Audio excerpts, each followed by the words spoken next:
Hi guys, and welcome back to my channel. And I know that some of you guys are here for the topic, which is Etsy horror story.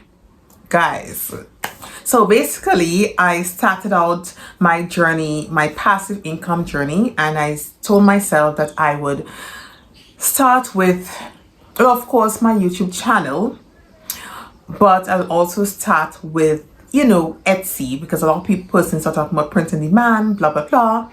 And I was hoping to give you my monthly updates, my monthly income updates, right? But unfortunately, Etsy shut down my store. And I'll be talking about basically why I think that they shut down my store, and what I think they could have done instead, and just a harsh way how I felt, Etsy's harsh treatment, how I feel about that. Also, whether I will continue Etsy or not. But I want this video to be as detailed as possible, because this is actually for beginners. I don't want anyone to go into starting a store in Etsy, especially, well, any store, as a matter of fact, blindly. Go into it knowing exactly what to expect. Okay, so first of all, I'd like to talk about Etsy and this banning accounts or suspending accounts permanently. So this is not the first time this happened to me. The first time it happened to me was last year, when I started a printable shop, a downloadable digital shop, basically, where I wanted to sell PowerPoint templates. And guys, I basically posted only one listing, just one, and Etsy shut me down.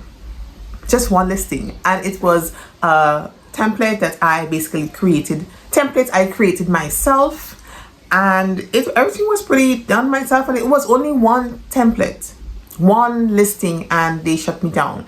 I didn't reach out to them because I didn't know how to reach out to them, and basically I thought it was my fault. I honestly thought it was my fault, so I didn't reach out to them. That sort of demotivated me. I wasn't motivated to do anything online. I wasn't motivated to continue my passive income journey. I was also thinking about starting my YouTube journey as well, and everything just went down because Etsy banned me. I got the courage again to start my business. I'll just let you know that I actually have another Etsy account that I sell, little odd stuff on. It's not really organized. So I basically wanted to start over from scratch. So the second time they shut me down, I sent an email to support@etsy.com and integrity at etsy.com, and they shut me down. That was on Friday. And I only found out that they shut me down when I saw the email that says my Etsy payment was due. So I went to make my payment. I went to pay, Etsy fees. When I was trying to log in, I saw that I couldn't log in because they shut my account down. I was really disappointed, guys. I was heartbroken. I didn't know what to do. It actually put me, kind of pushed me back a bit with my plans. So I basically even saw that I even had orders to process when they shut me down. And I saw an email from PayPal, because since I'm not a US citizen or live in those large countries, I mainly use PayPal. Well, I only use PayPal as my way of accepting payments. And the customer actually tried to log in, tried to reach my store to actually add to her purchase that she made the night before, and she couldn't because Etsy shut me down. So she reached out to Etsy, and Etsy basically told her to go to PayPal. So she went to PayPal, and that's how she got into contact with me, and I reimbursed her. Okay, but basically I explained what happened. I think by telling the customer go to PayPal, Etsy's making the seller look like she's making me, the seller, look like I'm a thief, I'm a robber, a murderer, or some kind of thing, and they're acting like they shouldn't be responsible for me not being on the platform, because if it wasn't for them, the buyer wouldn't have had to jump through hoops to try to contact me, the seller. Okay guys, so the reason why I think that they shut me down was because I had, well, for several things actually, was because I had a Mickey Mouse design on my page, and I accept, I shouldn't have done that. And it's because, of course, I saw many other sellers doing it. So what I did, I revamped. I can show you the picture. I sort of, revise or remix the design to make it look like to make it look different, So that's what I did. But I also did some research, and other sellers were saying that you shouldn't have more than one Etsy account. And I actually have another account, as I mentioned before. I also use a VPN. I have to use a VPN because I actually got robbed blindly on my PayPal account by someone, and they robbed me over $2,000. So I definitely have to use a VPN for my protection. So there's no way I will stop using a VPN, okay? So if it's for that, I heard on YouTube someone said that it's because they had their assistants sign in somewhere from the Philippines, and they were signing in from the US, so the different VPNs probably got them banned. So basically, I think these are the reasons, but I'm not sure because Etsy didn't say. So when Etsy responded, they responded it Saturday. I wrote them Friday during the day, and they responded Saturday morning. But I think they responded after I wrote send an email to integrity@etsy.com. They responded basically telling me that they would not restore their account, broke their policy and terms of whatever. So I wrote this, so that they basically said if I think that they basically told me if I can also appeal it if they're wrong. So I did. I sent another email. And basically they told me, I sent another email asking them to list, where I, breached their agreement, list that where I did it, because their letter was pretty vague. It wasn't clear. It wasn't detailed. So it wasn't basically telling me anything, right? So I wanted clarity. So I basically reached out to them, asking them to clarify, point out. So because I can learn from my mistakes. Who doesn't want to learn from the mistakes? Because my first shop got closed down because I posted one listing on a new account. So basically the only thing that these accounts had in common is that I actually had another account that I opened way in 2016. So I think probably they really don't want persons to have more than one account, because Etsy will give you hell if you create another account. So basically they wrote back, and their letter, they basically said, they're not gonna open my shop again. It has been suspended permanently, and I should not create another account and another account to buy or sell on Etsy. So that I thought was really I thought that was probably the worst thing you could actually tell a seller who is also a buyer, because most of us actually purchase items from Etsy. And why are you locking persons out from actually purchasing on your store? That just doesn't make sense. So what I think about this whole incident, I think that Etsy's treatment to sellers are very unforgiving.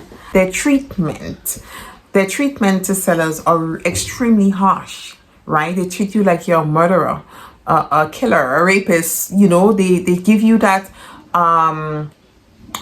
treatment like they send you to Etsy jail and you cannot come out. It just doesn't make sense. The penalty, right, doesn't equate the crime, right? I think that Etsy now is starting to act like God, because they want to act like God. I mean, it's true. I mean, I hate to be blunt, but the treatment is too harsh. It is too harsh. And if Etsy people are listening to this video, it doesn't, why try to act like God? You're not God, right? Something else, someone else gonna create something probably better than your platform, and almost everyone gonna move, right? Because a lot of persons are talking really poorly about your service. Etsy has no customer service at all. At all. And I think that is something that they need to improve. Don't treat people like they're, dirt under your feet. Not because you're growing, not because your shares has increased. It doesn't make sense to treat people like they're nothing or no one. Right? And yes, everybody, I want everyone to hear this video. I want, it doesn't make sense. I think you need to, if someone breaches your agreement or break your policy, I think you can do is at least alert them via emails. I've also came across a lot of YouTubers that says Etsy claimed to have sent emails warning them, but nothing came through. They haven't seen anything. I personally look in my email and I haven't seen anything either, right? So they didn't send any warning emails to anybody, and that is extremely poor communication for a prestigious company as yours. You need to communicate. Communication is key. And I think they could at least send out 2 to 3 emails alerting you and identifying exactly where you're breaking the rules. They need to identify that. They need to list exactly where you're breaking the rules, because up to now, I am not sure where I'm breaking the rules, because the only 2 things I have in common with the first suspension and second suspension is that I have a second store. So probably that would be the reason. Another approach that Etsy could have taken is, instead of suspending you permanently, they could probably do a temporary suspension if you didn't listen or abide by the written warning, right? So what if you ignore the emails that they sent, then they can temporarily ban you, probably a 3 months or 2 months or 4 months, whichever. And if you're still not abiding by their policy and not following the policy, then probably what they can do is do a permanent ban. But by jumping in a permanent ban and telling you that you cannot create another store or create another account to buy or sell from them, I think that is absolutely ridiculous. I think it's ridiculous. It's like, are you God? Are you God? But anyway, this basically what I wanted to share with you guys about Etsy. So how I would approach, so basically my husband actually felt sorry for me, I guess. So he was like, he will create an account and for me to continue what I was doing, because I was actually getting some sales. But my fear in doing this is that I'm not sure why they closed me down the first time or the second time, and wondering if they close him down. So I am actually scared. I'm not sure. I'm not, and there's no way. Etsy have a long list of policies of mumbo jumbo that still is not as clear as it should be. So I don't know. So I guess if I decide to, I think I will do it again. I will use my husband's account to continue what I started. And of course, I'll keep the Mickey Mouse out of it, and I'll try to keep my name, anything with my name, anything that attaches my other account to it, I'll keep that out of it as well.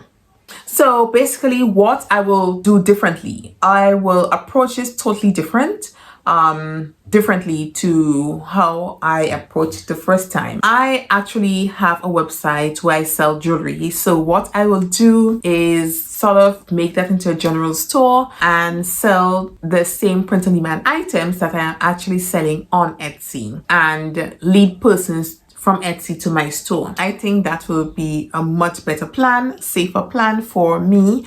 Also, I will try to gather emails as well as early as possible. So as soon as I start my page, I will gather emails. And of course, I know it's very difficult to gather emails, so I guess I'll come up with some really juicy incentive so persons can give me their email address.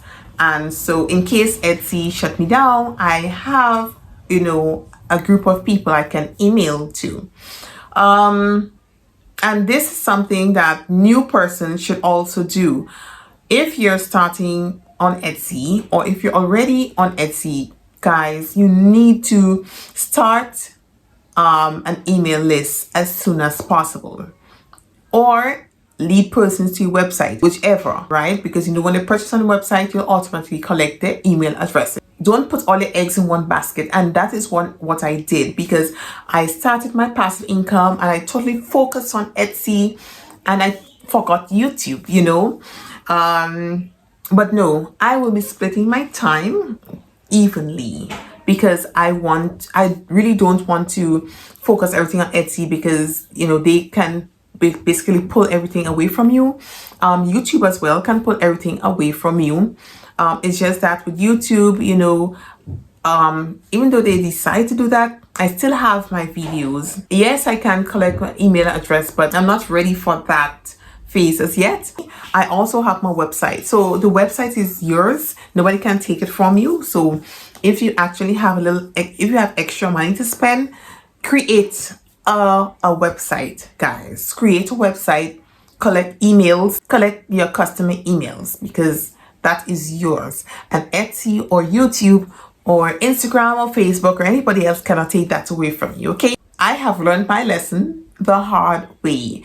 And I'm not saying that Etsy is all bad. It's a pretty good platform, but you can wake up anytime and they can take your business away from you just like that. And you know, you also have to be careful with jealous sellers, because sometimes a shop may probably start around the time that you started. You have more sales than they do.